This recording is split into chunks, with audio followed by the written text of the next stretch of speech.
Si vous avez aimé le premier, vous aimerez le deuxième.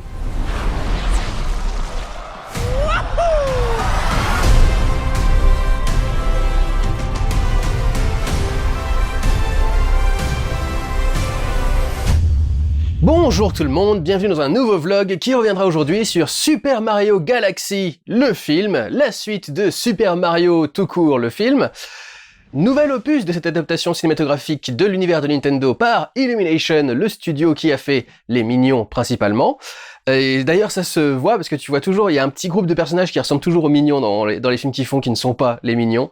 Dans le précédent c'était les Toads et dans celui-ci c'est les étoiles du coup. L'histoire, c'est qu'une princesse, la princesse Harmony, en tout cas en VF, dans l'original c'est Rosalina, se fait kidnapper par le fils de Bowser, Bowser Jr., et ces petites étoiles vont partir à la recherche de la légendaire princesse Peach, dont elle leur raconte les histoires depuis des années, pour demander son aide pour sauver leur maman, avec l'aide bien entendu de Mario, de Luigi et du nouveau venu à l'équipe, Yoshi. Je pense que ça va aller assez rapidement comme vlog, parce qu'il n'y a pas grand chose à dire, c'est exactement la même formule que le précédent. Le film se fait apparemment un petit peu défoncer par la critique presse, la critique professionnelle, et ça me semble assez logique quand je vois le film, parce que c'est pas non plus un film qui va chercher midi à 14h, c'est assez direct, il n'y a pas non plus un message extrêmement profond, extrêmement intelligent, il n'y a pas des parcours de personnages particulièrement extraordinaires et marquants pour l'histoire du cinéma, et c'est beaucoup du pur divertissement, notamment parce que c'est dirigé vers les enfants. Tu vois toujours que c'est un film pour enfants quand ça vient d'Universal, parce qu'ils raccourcissent leur logo au début. Tu vois que c'est destiné pour les enfants à ce niveau-là. Donc, je m'étonne pas qu'ils se tapent quelques mauvaises notes dans la figure, mais si vous avez aimé le premier, franchement, il n'y a aucune raison que vous n'ayez pas celui-là. C'est quasi exactement la même formule, avec certains petits points qui sont un peu moins travaillés. La musique, par exemple, où il y avait beaucoup plus de musique pop qui débarquait un peu de n'importe où, dans des endroits où ça collait pas spécialement, ou bien où ça collait, mais tu te demandais pourquoi est-ce que t'as ça d'un seul coup dans Mario. Et ils ont été beaucoup plus mollo là-dessus dans ce film-là. Il y a quelques petits trucs comme ça au tout début, dans les premières séquences, notamment une séquence en moto, un truc avec Yoshi, etc., etc. Mais après ça, grosso modo, c'est de la musique plutôt originale. Assez originale d'ailleurs, parce qu'il y a très peu de thèmes, finalement, des jeux vidéo qui reviennent. Alors, cela dit, j'ai jamais fait les Galaxies. Donc si ça se trouve, il y a des thèmes de Galaxies qui reviennent et qui sont exploités là et que j'ai pas reconnus. Mais j'ai pas reconnu grand chose des thèmes musicaux. Il y a un moment où on pénètre dans un endroit un petit peu dangereux et sombre, et du coup il y a la musique du manoir hanté qui démarque, c'est tout dou dou dou dou dou dou dou dou, voilà. Come on. Et genre il y a ces 6 notes au début de la musique et après c'est tout. La composition d'après est complètement différente. Et j'ai cru reconnaître quelques petits trucs aussi par-ci par-là, notamment que ça sera un bruitage quand l'œuf de Yoshi s'ouvre par exemple, t'as le bruit qu'il y a quand l'œuf de Yoshi s'ouvre dans le jeu. Mais c'est vrai que ouais, niveau musique, ils sont un petit peu en recul dans celui-ci, ils ont pas autant d'hommages et de références.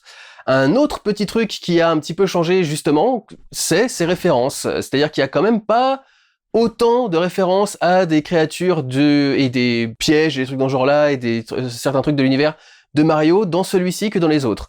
Il y a des petites séquences par-ci par-là qui en sont un petit peu chargées. Il y a notamment toute une séquence où Mario et Luigi sont en charge du royaume et dont t'as la map en voxel, là, les pixels 3D, qui apparaît au milieu de la cour, et t'as tout un petit truc avec chaque zone du royaume où il y a quelque chose qui va pas, qui brille en rouge, et ils vont résoudre le truc, et quand c'est résolu, t'as le petit drapeau qui apparaît sur la map. Donc ça reprend à ce niveau-là le principe du jeu. Quelques petites séquences aussi vers la fin qui vont jouer avec des transitions assez sympathiques entre un univers 3D et une représentation 2D de cet univers. C'est un petit peu la scène de fin de Superman 3, pour ceux qui le connaissent. Il y a un petit peu cette idée-là à la fin, avec un système de sécurité et de surveillance jeu vidéo. Le jeu vidéo, évidemment, reprend du coup les codes du jeu vidéo Super Mario.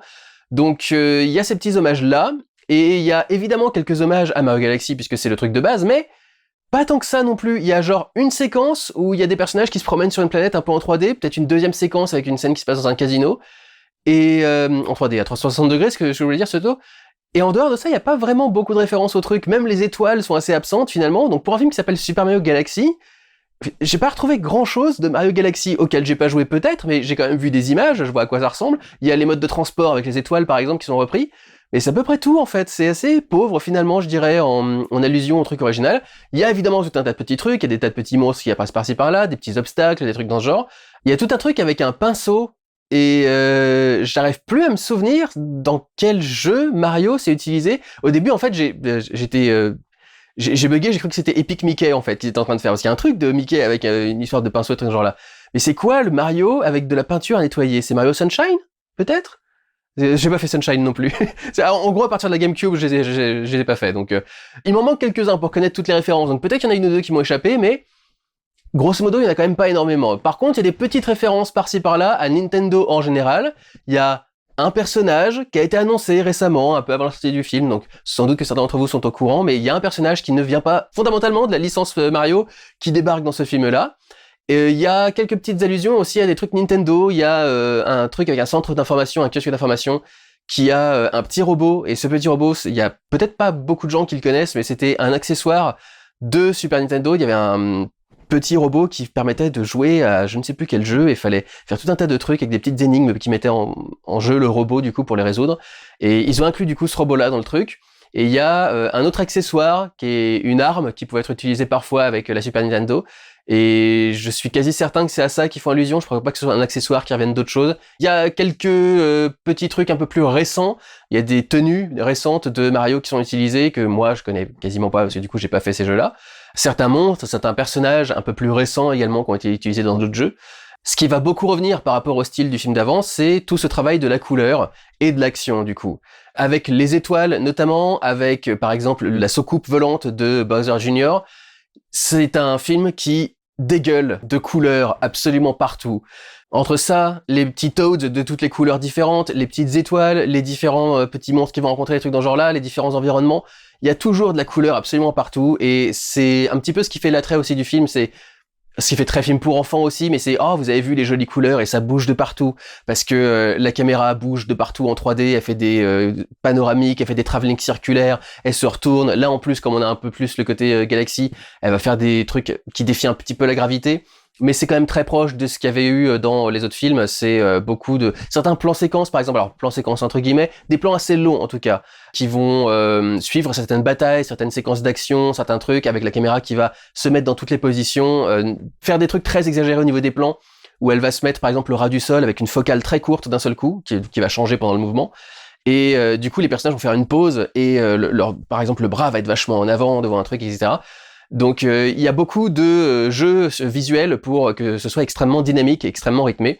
Je dirais, cela dit, il n'y a pas une séquence en particulier qui m'a marqué dans celui-ci. Il y avait la séquence de cartes sur l'arc-en-ciel dans le premier, qui était vraiment une séquence marquante, qui m'est encore restée en tête aujourd'hui. Je verrais pas d'équivalent à cette séquence. Pareil pour la séquence Donkey Kong, par exemple, du premier film, qui était quand même assez marquante aussi et assez rigolote. Je verrais pas non plus la même chose dans celui-ci non plus. Il y a une séquence qui est assez marquante avec un crash, avec pour le coup c'est assez drôle, ça fait un peu jeu de plateforme justement, c'est avec la caméra qui recule et les personnages qui courent vers la caméra avec un truc qui arrive derrière eux. Mais donc ouais, la caméra bouge beaucoup effectivement, un petit peu de partout. Je dirais alors un petit reproche à faire. J'ai été voir le film en 3D, en Dolby 3D d'ailleurs, donc c'est le supplément, ça fait plaisir. Et la 3D est vraiment pas terrible. Il y a un plan où il y a on va dire un vaisseau en particulier qui arrive vraiment au premier plan, et du coup il y a un petit effet de sortie de l'écran avec la petite pointe du truc qui semble effectivement sortir de l'écran qu'on a en face de soi. Pour le reste, je trouve que le film est relativement plat tout de même. J'arrive pas trop à savoir, je pense que c'est juste que la 3D actuelle est vraiment très limitée, et qu'on essaye de pas trop la rendre trop creuse et trop profonde et trop impressionnante, ce qui est quand même très dommage parce que c'est l'intérêt principal de la 3D. Si tu fais des films en 3D et qu'on a l'impression de voir un film en 2D, ça vend pas vraiment la technologie non plus, et donc évidemment que ça marche plus et que les gens ont pas envie de s'acheter des téléviseurs 3D, etc. Surtout en animation, en principe, tu veux vraiment pousser le truc, et là franchement j'ai trouvé que c'était quand même plutôt plat. Et alors je te dis, je sais pas si c'est le Dolby Vision qui fait ça, j'ai vu d'autres 3D récemment, notamment c'était le Jurassic World Rebirth, je crois pas l'avoir vu en Dolby, je crois l'avoir vu dans une salle classique. Cela dit, c'est pas sûr, parce que dans mon cinéma, les salles classiques font plus de 3D. Et alors, c'est peut-être le Dolby, du coup, qui fait une 3D qui est très plate.